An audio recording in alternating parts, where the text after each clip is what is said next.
it's me. I'm back. The reason your younger brother looks like me and not your dad. It's me, Nabil, aka Darth Nabilus, aka the Grandmaster, aka the showstopper, the main event, the most electrifying man in political satire. I go for 5 minutes and you guys just allow all this nonsense to happen. Where do we start? I'm Nabil Abdulrashid and this is Nabil Knows. Of course, the Olympics, Paris Olympics, the French, in typical French style, decide to do an opening ceremony that they claim is linked to Dionysus. Man, I did theater and I know Greek mythology. That was not no Dionysus, bro. That was Dio something else. But this is what gets to me. Muslims just forever stay catching strays. Yeah, well, why is it, no one ever does this to Muslims. Bitch, what? Let's analyze this. It's not that people don't make fun of Muslims. People do. People do it all the time. Comedians do it. Films do it. Newspaper articles do it. Politicians do it.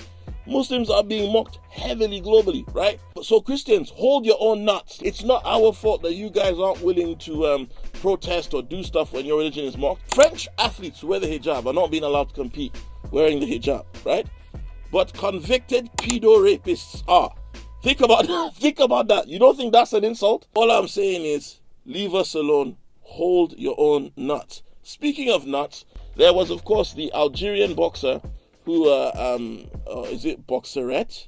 What's the female term for a boxer? Motherfucker, take it outside. If you want to call me sir again, I will show you a fucking sir. People who've never passed a science exam in their life and don't have a single science GCSE are all up on Twitter saying that she's a man masquerading as a woman. Now turns out that this is actually somebody who has some sort of medical condition that gives them high testosterone. And I sincerely doubt that this is a trans woman. She's representing Algeria, and last time I checked, Algeria is not exactly the most LGBTQ compliant country, if you know what I mean. If this was a man pretending to be a woman to box while representing Algeria, they have some balls. A sprinter who actually had a chance of doing well was not processed, so she couldn't compete. I mean, that is the most Nigerian thing ever. Somebody did the paperwork, but, the person that did it forgot and I didn't. I put it. I wrote her name. It's just that when I was writing the ink, man, uncles, why? Like, why can't we do anything properly in Nigeria? Well, we do some things properly, but those aren't good things. But again, I'll get on to you guys soon. Simone Biles, possibly the greatest athlete of all time in terms of Olympic medals. Her biggest rival is on her team, which I think is fantastic. Imagine having somebody on you don't even have to motivate them. They hate each other, so they're going to push each other to do well. It's amazing.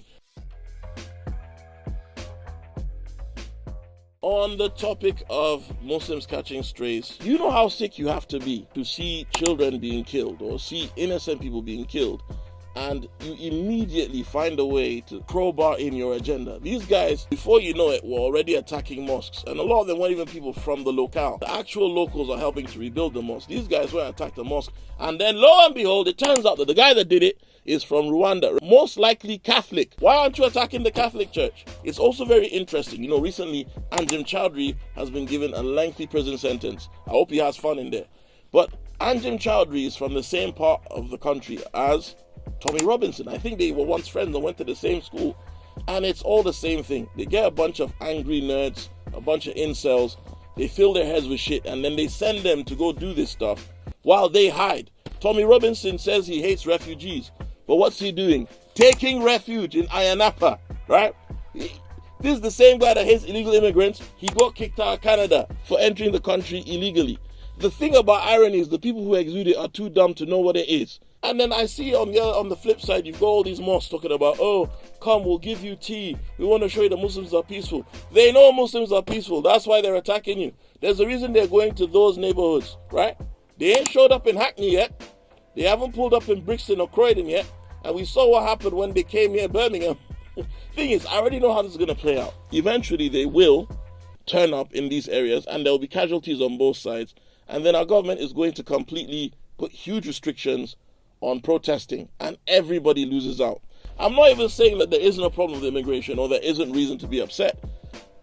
But attacking a family that has grown up in Britain, that pays taxes, whose taxes probably cover your universal credit, isn't going to make things any better. Many of you guys are going to go to prisons full of black people and brown people, and you're going to wish that the law didn't put so many black and brown. You're going to come out and campaign for more white men to go to jail by the time they're through with you in there.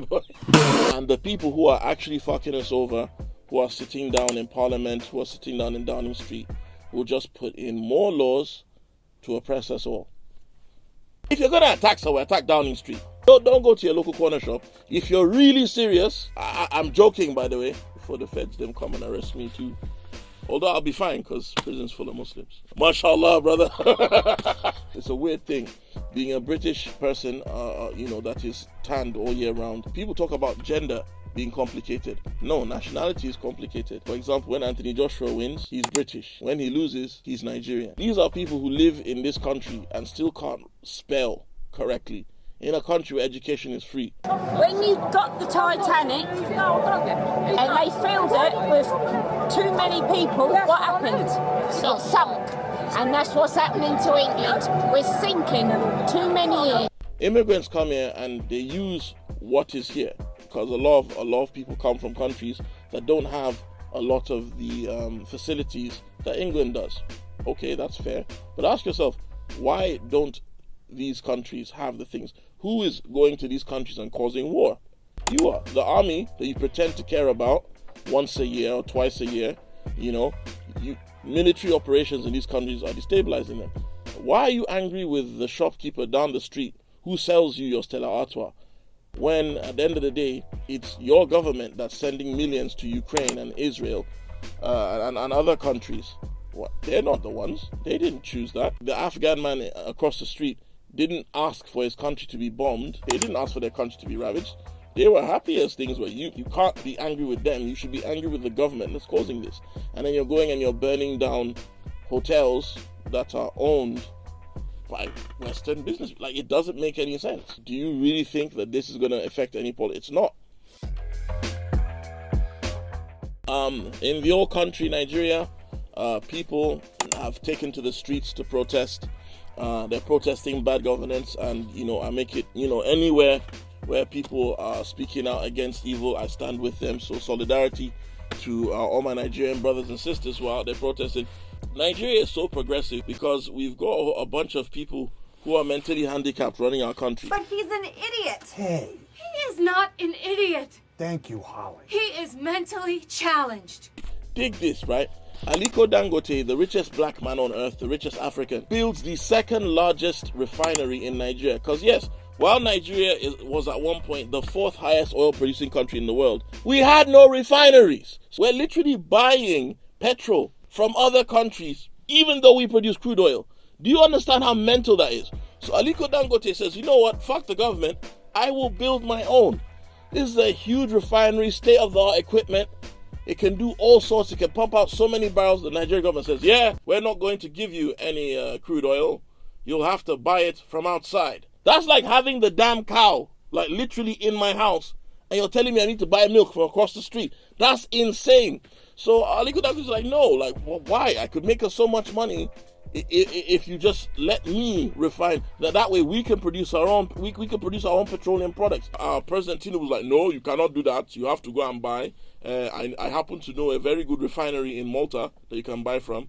And then receipts come out, and guess who owns the refinery in Malta? Tinubu. This guy is literally selling crude oil to himself in another country and keeping the profits of money that is generated by something that's in the ground in Nigeria. That's basically touching your nose like this. Our president still has not addressed the nation.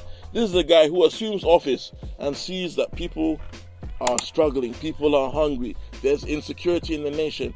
The borders, all the French-speaking countries that France has destabilized, now their militants are pouring into our country and slaughtering people. What does our president decide to do? Change the national anthem, because that's what the people really need.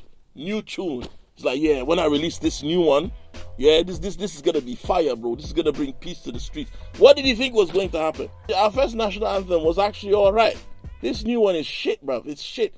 It sounds like Drake wrote it. It's terrible. I don't even mind stealing money, but at least leave something. Thanks, guys. That was depressing, but thank you for watching it. And if you want to see me tell some actual jokes, come see me. I'm in Edinburgh, 14th of August, the Purple Pill. I'll be retiring the show at the festival. So, yeah, come along. See you there. No immigrants will be harmed or gamins.